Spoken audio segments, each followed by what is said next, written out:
Hey there, comic fans. Get ready to dive into Ultimate Spider-Man issue 8. The Ultimate Sinister Six have arrived. Stick around to discover just how dangerous this team truly is. We kick things off in August, where Peter is getting ready for a birthday party. He gazes at the mysterious energy ball that Tony gifted him. MJ chimes in, reminding Peter that they're going to be late and to grab the cake for the kids. Daddy duties are calling. As the energy ball calls out to him, Peter insists, "Not today, no costume at a birthday party." The ball responds with disappointment, saying, "Tell the kids I say happy birthday." Yes, it can talk. Remember from the last issue, this is an AI made by Otto Octavius. As Peter picks up the ball, it instantly transforms his arm into Spider-Man's. Curious, he asks, "How can you talk?" The ball replies, "I'm a perfect replica of your psyche. Of course, I can talk." Intrigued, Peter inquires about its capabilities, but the ball responds, "Oh, I can do all kinds of things." Feeling creeped out, Peter drops the ball and leaves, pondering the untapped power it can hold. Now, let's flash back 3 weeks earlier, back to when Iron Lad made his appearance in the last issue. We witnessed the pivotal meeting of our heroes. Peter questions why his suit differs from Harry's, and Tony explains that this was the last suit his father made, intended for someone special. "What makes me so special?" Peter asked.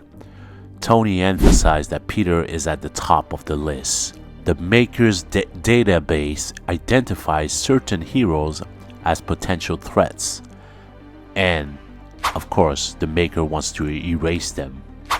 A bit confused, Harry asks of this top heroes list, "Who are you supposed to be with that stolen armor?" Tony asked. Harry brushes him off, but Tony remains unyielding, revealing that he has the ability to disable Harry's mask, just like he did to Spider-Man in issue 3. Peter asks, "See? Not so cool when it happens to you, is it?" Tony confronts Harry about stealing his birthright, which Harry argues he paid for it since he struck a deal with Kingpin to buy out Stark's industry. That's how he got the armor, having found it in Stark's lab. "What's next?" Peter asks. Tony warns that the Maker will return in a year, and Harry looks visibly upset. In a dismissive tone, Tony tells Harry, "You weren't on the list at all," adding more salt to Harry's wound. Iron Lad decides to exit, saying, "Keep the suit and the company. I've moved on." And indeed, he has. Back to the present, we find Peter shopping for a birthday cake with Uncle Ben and Jonah. "Did you tell them about the thing?" Jonah asked. Uncle Ben reveals that the paper is launching next month, and they want Peter to join them. As you know, this paper is the new venture for Ben and Jonah since they resigned from the Bureau. Peter hesitates, fearing he might have to say goodbye to his long-time job with a 401k and job security. And let's not forget, he's a superhero now, and that is a full-time job of its own. "I'll have to talk to MJ about it," he states, keeping his options open. At the birthday party, we see Peter in his element as a dad. It's refreshing considering the 616 Spider-Man isn't known for being a father figure.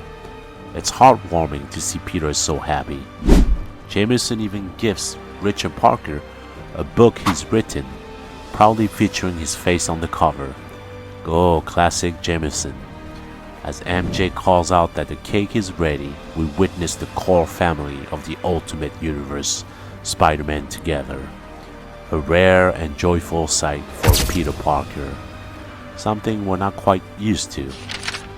Now, let's shift gears to Fist Tower, where Kingpin is assembling his own version of the Sinister Six.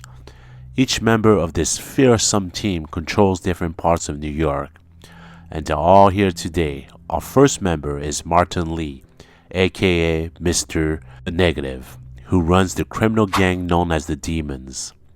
With mind-controlling powers, he makes a formidable foe. Next up is Walter Hardy, the infamous Black Thief, who is a master thief. He operates in the Bronx and has recently resorted to stealing for just the thrill of it after losing his wife. Then we have Kraven the Hunter, decked out with a badass haircut and a formidable presence, ruling over Staten Island and displaying his kills like trophies. The ever-mysterious Mysterio controls Brooklyn. Even James admits they know very little about him. Finally, the last member is the Mole Man, who operates from the shadow of the underworld. This version looks far cooler than the original we've seen in the past. Kingpin begins his speech. "This city is mine. I have always divided it among you. But now we face some rats. You know who they are. Spidey and Goblin. Kraven suggests they should capture or kill them, but Kingpin proposes a game. Let the hunting begins. Spider-Man is in serious trouble now. The Sinister Six is a force to be reckoned with. Will our hero survive?" That wraps up this thrilling issue. I can't get enough of this new group of villains. If you enjoyed this video, don't forget to subscribe. And if you like extra content, consider joining my Patreon for just $3 a month, less than a cup of coffee. Thanks for watching. I'll catch you in the next one, and peace out.